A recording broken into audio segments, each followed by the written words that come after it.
Dramatic testimony in the Johnny Depp defamation trial. Depp did take the stand again, called abuse allegations from ex-wife Amber Heard insane. He also got a big boost from ex-girlfriend Kate Moss. Trevor Ault has the latest. Good morning, Trevor. Good morning, George. In text messages that were revealed in court on Wednesday, Johnny Depp said back in 2016 that Amber Heard was begging for global humiliation and she's going to get it. This has been a very ugly fight going back long before the trial, and yesterday another superstar took the stand. How do you know Mr. Depp? I had a relationship with him. That's supermodel Kate Moss testifying remotely Wednesday on behalf of her ex-boyfriend, Johnny Depp.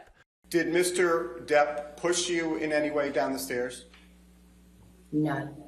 Moss was called to address a rumor Depp pushed her down a set of stairs when they were dating in the 90s, a rumor Amber Heard referenced on the stand earlier this month. I just, in my head, instantly think of Kate Moss and the stairs, and I swung at him. Moss instead described a fall she took during a trip with Depp to Jamaica. We were leaving the room, and Johnny left the room before I did, and there had been a rainstorm, and as I left the room, I slid down the stairs, and I hurt my back, and he came running back to help me. Depp then taking the stand for a second time.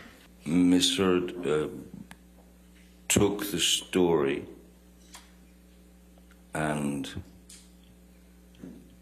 turned it into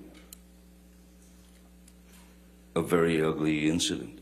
During the trial, Heard has accused Depp of several instances of domestic and emotional abuse. On Wednesday, her attorneys reading texts Depp sent after the pair divorced, wanting to get Heard removed from the Aquaman movie, and other messages sent from his phone to a former assistant using vulgar terms to refer to women's bodies, saying, "I need, I want, I take." Depp denied sending that message or ever abusing Amber Heard. It's insane to hear heinous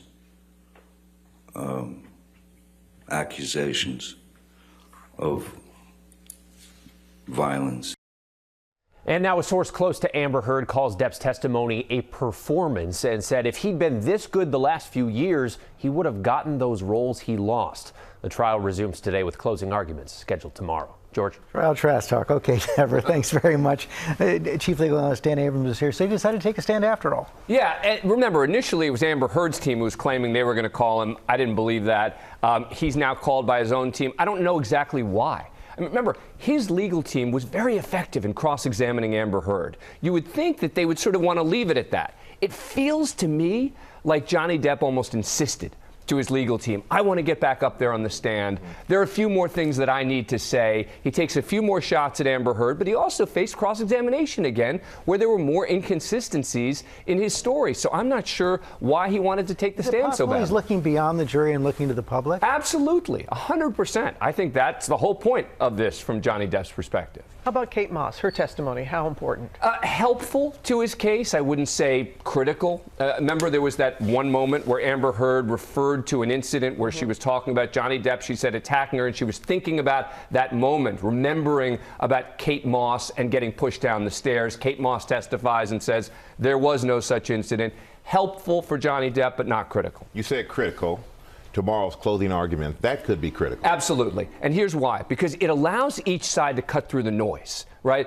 All these allegations back and forth, et cetera. Tomorrow, the lawyers get to focus on the real issues for the jury. And I think from Johnny Depp's perspective, and George, you had asked me earlier in the week, what could Johnny Depp possibly do at this point? Here's what he can do.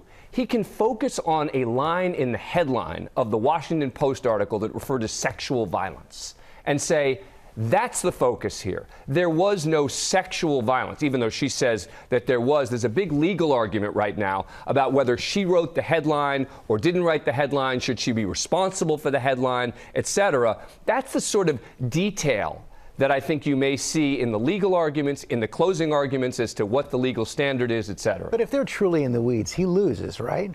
Probably, but there is that one line. We'll have to see what happens with that particular phrase. And we will find out soon. Yep. All right, Dan, thank you, as always.